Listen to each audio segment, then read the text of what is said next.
salut tout le monde, c'est Alice, bienvenue sur une nouvelle vidéo. Aujourd'hui je voudrais vous parler en fait des 6 points essentiels d'une alimentation idéale. Qu'est-ce que ça signifie une alimentation idéale? C'est tout simplement une alimentation qui soit optimale pour le bon fonctionnement du corps et donc pour la santé. Et cette vidéo va énormément vous servir si vous souhaitez entamer un rééquilibrage alimentaire et que vous ne savez pas par où commencer. Cette vidéo va être très précise sur ces 6 points-là. Évidemment, j'en ferai d'autres pour plus détailler et pour vous, vous expliquer comment en pratique ça fonctionne. Parce que là, on va parler de la théorie. Ok, allez, c'est parti, on commence.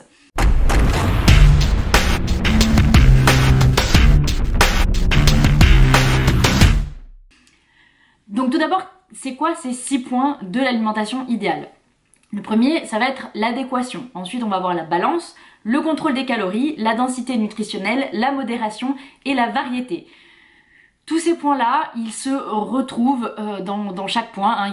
Ils fonctionnent ensemble et c'est très important de les prendre tous en compte pour avoir une alimentation qui soit véritablement saine et équilibrée.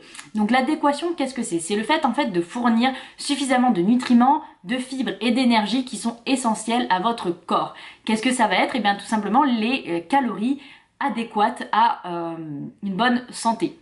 Votre corps, pour fonctionner, il a besoin de calories. Les calories, on les trouve dans les aliments. Et ce sont donc en fait par le biais de ces aliments que vous allez être en bonne santé ou développer des troubles plus tard. Parce que vous ne les voyez pas forcément tout de suite. Donc pour un exemple qui va appuyer en fait cet apport adéquat en calories, ça va être par exemple le fer.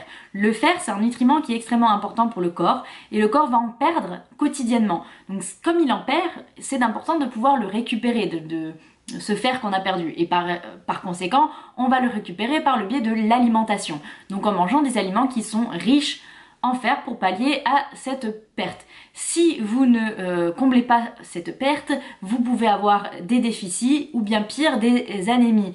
Et qu'est-ce que cela apporte? Eh bien des problèmes cardiaques, des problèmes lors de la grossesse si vous êtes enceinte ou pire chez l'enfant, des troubles du développement. Donc c'est pour ça encore que c'est très important d'avoir les aliments et les calories adéquates. Là je vous ai pris l'exemple du fer, mais ça marche pour n'importe quel nutriment. Si vous en manquez, vous développez des troubles de la santé. Je passe au deuxième point qui est la balance. Donc la balance, vous vous en doutez bien, c'est trouver un équilibre qui évite les excès de n'importe quel type de nourriture au détriment d'une autre. Donc vraiment trouver un équilibre pour que vous n'ayez pas un aliment qui soit mangé en excès et un autre qui soit un petit peu mis à l'écart et qui vous manque dans l'alimentation.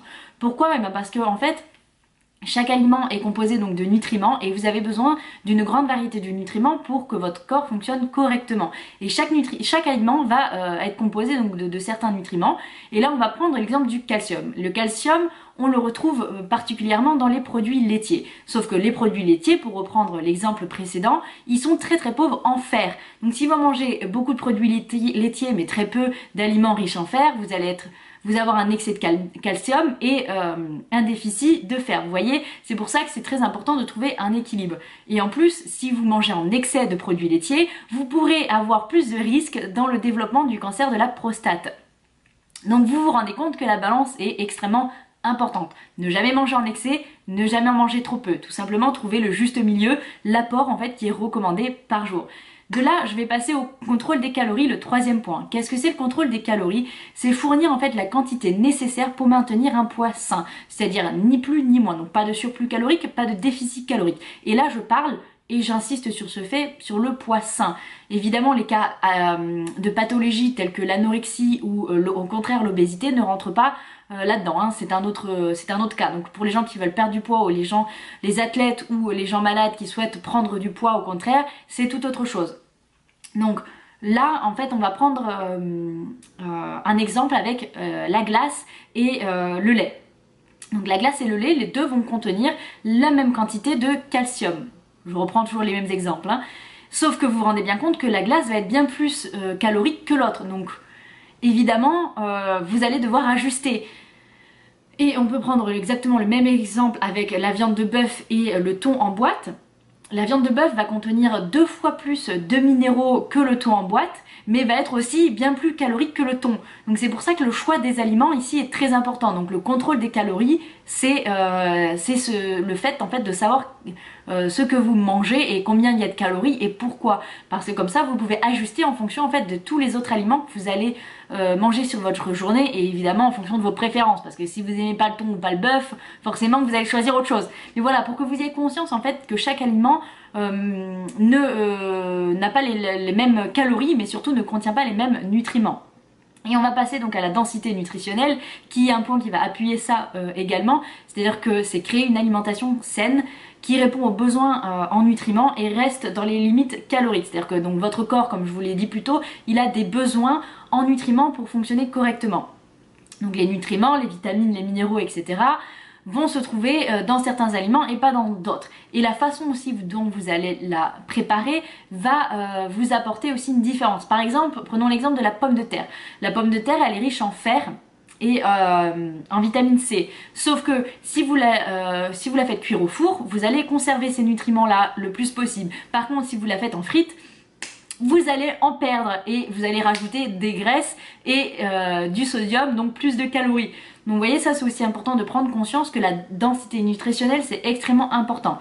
Un autre exemple, ça va être les légumes. Les légumes sont généralement des aliments qui sont très riches nutritionnellement parlant parce qu'ils ont beaucoup de vitamines, beaucoup de minéraux.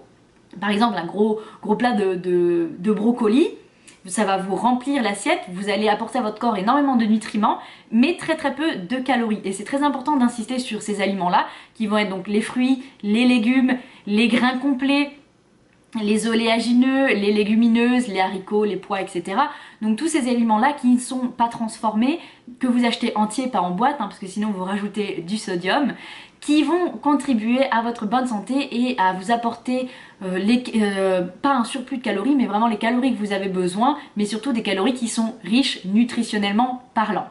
Et là, j'en viens donc au 5e point qui est la modération. Qu'est-ce que c'est la modération? Vous le savez bien, c'est éviter tout excès de produits indésirables, comme par exemple les graisses solides ou les sucres ajoutés. Et notamment, je voudrais insister sur les graisses solides.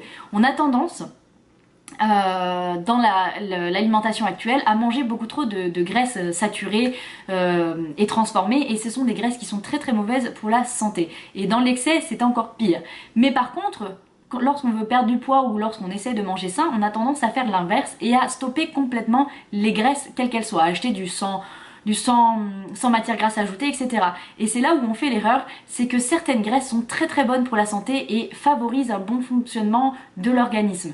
Donc c'est pour ça que, encore une fois, la modération est ultra importante, c'est-à-dire qu'il ne faut ni manger en excès, donc ni trop, ni pas assez, mais trouver vraiment les apports dont vous avez besoin. Et là, ça rejoint aussi le côté de la balance que je vous disais en point numéro 2. Et donc on arrive au 6e et dernier point qui est la variété, c'est-à-dire incorporer une sélection très large d'aliments différents parmi donc les différents groupes. Qu'est-ce que c'est les différents groupes? Ça va être les protéines, les glucides, les lipides, etc. Et pourquoi? Parce qu'en fait, si vous mangez tous les jours la même chose, donc mis à part la j'arrive pas à dire ce mot, bref, que ça va être monotone, et qu'au bout d'un moment vous en allez avoir marre, Dixit, le fameux brocoli, riz, poulet des athlètes, vous allez en avoir ras le cul, pardon pour le mot, et vous allez avoir besoin de changer. Donc la variété, non seulement ça va faire ça, mais ça permet justement, comme je vous le disais plus tôt par rapport à la densité nutritionnelle, c'est que chaque aliment de chaque groupe va vous apporter quelque chose. Donc les viandes vont vous apporter des protéines et notamment le bœuf, le fer par exemple. Les légumes, ça va vous apporter énormément de vitamines, et en fonction du légume que vous allez manger, ce sera pas les mêmes vitamines. Par exemple, les oranges vont être très riches en vitamine C, alors que les melons cantaloupe vont être très riches en vitamine A. Donc c'est bien de vous apporter une large variété en fait d'aliments pour avoir pour qu'il vous donne en fait, que vous apportez à votre corps les nutriments que chaque aliment contient. Et rendez-vous compte que si vous mangez toujours la même chose, au bout d'un moment vous allez forcément manquer, être en déficit d'un ou plusieurs même nutriments, parce que votre alimentation n'est pas assez variée. Donc c'est pour ça que ces 6 points-là sont extrêmement importants pour avoir une alimentation idéale. Et soyez sûr également, pour finir là-dessus, que votre alimentation, elle vous corresponde. Que vous soyez vegan, végétarien, flexitarien, enfin peu importe ce que vous choisissez, elle doit correspondre à votre personnalité, à votre culture, à votre mode de vie, à votre budget, etc. Mais l'idéal, c'est qu'en plus, elle puisse relier le plaisir et la santé. Et pour relier ces deux-là, il faut prendre en compte point par point que je viens de citer, ces 6 points-là, et les mettre en pratique pour avoir l'alimentation la plus équilibrée et saine possible. Donc voilà pour aujourd'hui, c'est tout. Je vous ai dit tous les 6 points importants. Encore une fois, là je les ai passés vite, donc si vous avez des questions, mettez-moi tout en commentaire, comme ça je pourrais vous faire d'autres vidéos bien plus complémentaires et surtout pour vous aider à mettre en pratique ces 6 points là et avoir l'alimentation la plus optimale possible pour vous. Si ça vous a plu et que ça vous a été utile, n'oubliez pas les petits pouces vers le haut pour soutenir à fond ma chaîne. Abonnez-vous si vous êtes nouveau ou que ce n'est pas encore fait. Comme ça, vous ne louperez absolument aucune de mes vidéos et il y en a plein qui sont à venir. Et je vous dis à la prochaine demain dans une nouvelle vidéo. Ciao ciao!